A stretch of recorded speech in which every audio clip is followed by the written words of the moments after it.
Kotse na sumalpok sa sinusundang water tanker sa Batangas City, nagliyab. Driver ng kotse aminadong napapikit at nagdilim ang paningin kaya nabangga ang sinusundang sasakyan. Alamin yan sa report ni Paul Hernandez. Tupok na tupok ang kotseng yan sa kalsadang sakop ng Barangay Paharang East sa Batangas City. Patuloy sa pagbomba ng tubig ang mga bumbero sa umuusok na sasakyan matapos itong magliyab kaninang umaga. Nasa unahan ng nasunog na kotseng yon, ito nga water tanker na ito, no? Ang sabi ng driver, nasa katamtamang bilis lamang naman daw yung takbo nila nang biglang salpukin ang likurang bahagi ng truck na ito. Dahilan para masira din itong water pump na ito. Nung tumigil na yung sasakyan, tinignan ko dyan po, may kutseng bumalagbag. Kala ko'y sumabog lang yung guma, yung pala. Sasakyan na yung bumangga sa hulihan ko.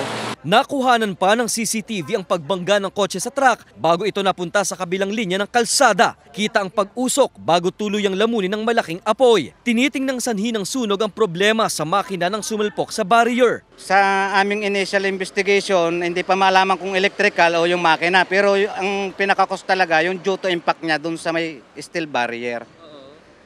Maaring nag-ignite. Ayon sa driver ng kotse, dumilim daw ang paningin niya. May galo siya sa tuhod dahil sa aksidente. Kwento niya, galing siya sa bayan at pauwi na sa kanilang bahay. Walang diferensya ang kotse. Baka ako may diferensya. Baka ako yung napapikit. Nagdilim ang paningin ko. Abot sa mahigit 300,000 piso ang tinatayang pinsala sa sunog. Nagkaroon na raw ng pag-uusap ang driver ng kotse at may-ari ng water tanker. Kung nakakaramdam po tayo, na katulad ng pagkasabi niya, siya inaantok, ay di pwede po tayong tumabi muna at magpalipas ng ilang segundo, ipikit ang ating mata, saka po ulit tayo mag-travel. Naikarga na rin sa tow truck ang kotse at dinala na sa talyer. Kasama si Buhay Adante Jr., Paul Hernandez, Balitang Southern Tagalog.